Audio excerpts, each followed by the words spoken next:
Climate change is so real. Flood engulfing towns and farms. Storm surge ravaging the coast. Landslides burying houses. Dry spells endangering food sources and electricity. And sea level rise drowning our hopes of a brighter future. We have to do something. But what can we do? Hi, I'm Dixon Hevania, a forester and professor at the University of the Philippines, Los Baños. I would like to share with you about mangrove forests and climate change. At the end of my presentation, I hope that you will learn how to describe mangrove as a forest ecosystem, explain the importance of mangroves in fighting climate change, and list some practical actions that you can do to help solve climate change.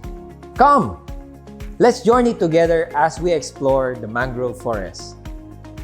We feel the nice cool breeze of Christmas during December and embracing warm summer of April. We enjoy many nature's blessings such as water, food, and clean air. Not until we have put our planet in danger. Over the past decades, we have witnessed a tremendous increase in our waste. We cleared our forests to give way for buildings and farms. A huge and unimaginable amount of pollution painted the atmosphere gray. And this is the first time in history that our planet got very sick. Welcome to the era of climate change. What is climate change? Climate change is a long-term, like a decadal variation of temperatures, rain, wind, and humidity, and very wide in terms of geographical scope. It is different from weather. Weather is just a day-to-day forecast of rain, heat, and cold. Science tells us that climate change problems are mainly human-driven, which means it's more of our fault.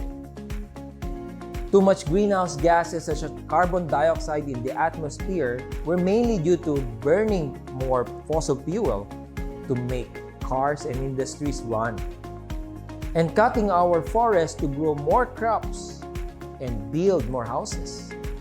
Deforestation alone contributes to as much as 12 to 20% of the global carbon dioxide emission. We really have to save our forests to fight climate change. Our forest is home to diverse plants and animals.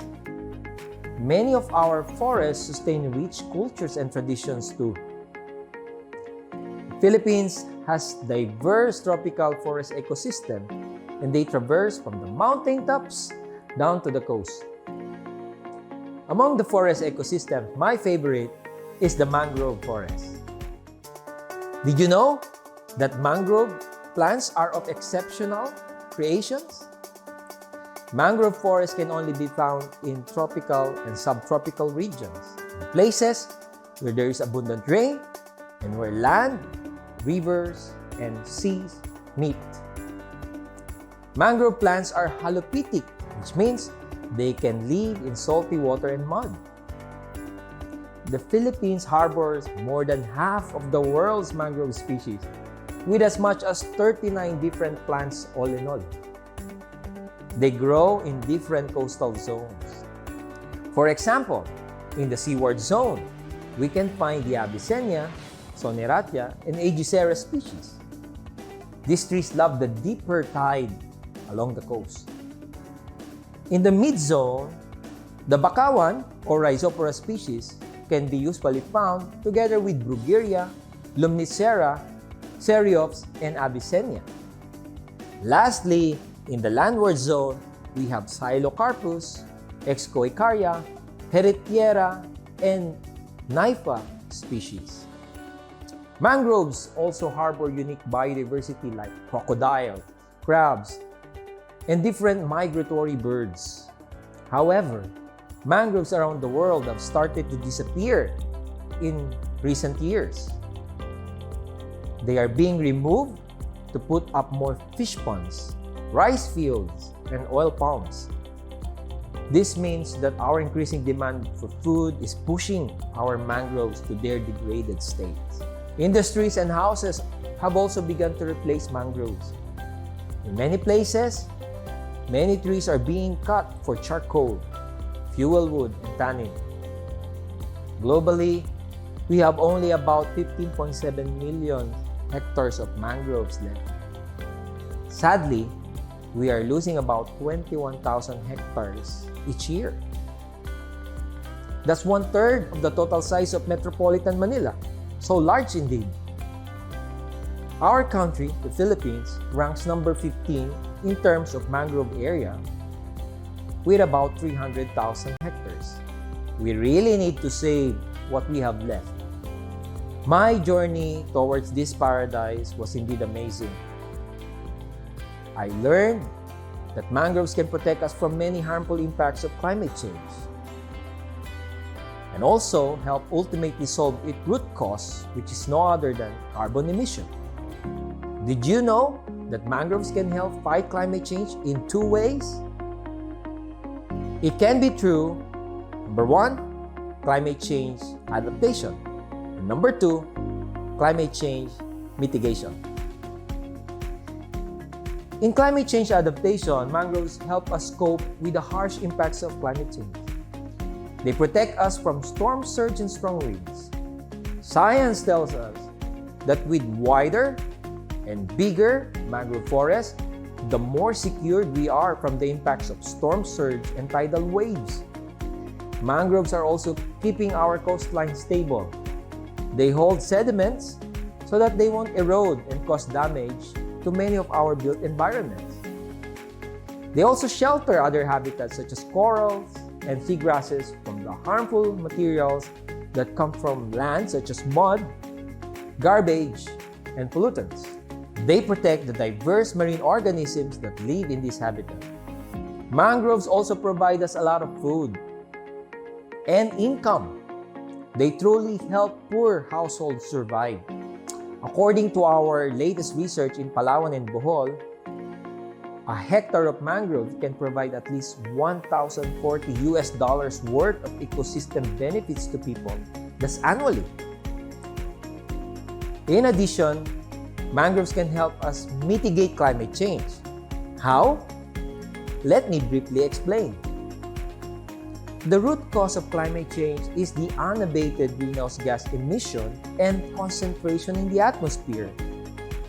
Carbon dioxide is the most dominant among the man-made emission gases, which also include nitrous oxides, carbon monoxide, methane, and other fluorinated gases.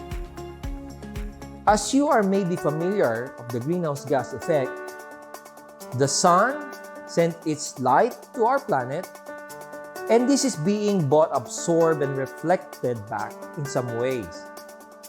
But with thickened greenhouse gas layer in the atmosphere, the Earth absorbs and traps more and more of this energy. Hence, global warming.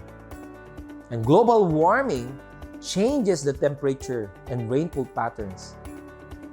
This creates horrible surprises such as super typhoons, prolonged drought, highly erosive rains, to name a few. We have to pursue climate change mitigation action to bring down the greenhouse gas concentration. Mangroves, like other forests, are capable of capturing and storing carbon dioxide in their biomass and sediment, or mud. Through the process of photosynthesis, mangrove takes up the carbon dioxide to grow and produce food. The more forests we grow and protect, the larger atmospheric carbon can be absorbed by this ecosystem. Mangrove forest is one of the largest carbon sinks in the world.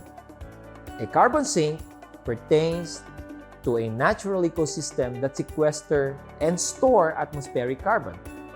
It could be forests, farms, or an ocean, to name a few. A hectare of mangrove forest can store and capture as much as 3,700 tons of carbon dioxide from the atmosphere. This is 3 to 4 times the capacity of other forest ecosystems. Keeping a hectare of mangrove trees would offset the carbon emission of at least 7 cars that run throughout the year. So big, right? Indeed, mangrove forest is a valuable resource, and we need to conserve them. I really hope that you've learned something today. Let's protect the remaining mangroves that we have.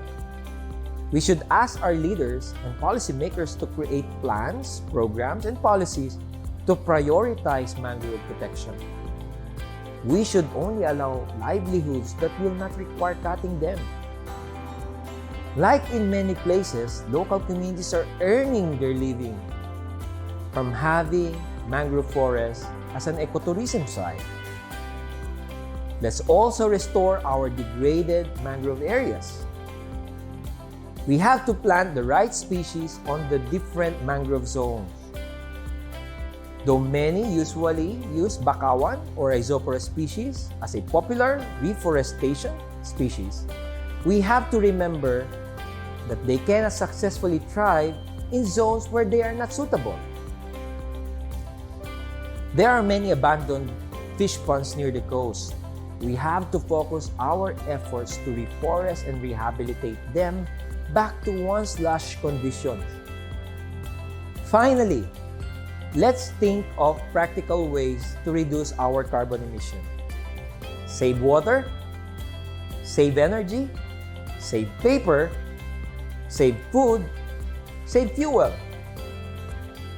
Let's do all this to help our planet to become healthy again for the generations to come. Can I count on you? Thank you for watching. See you all again in our next lecture videos.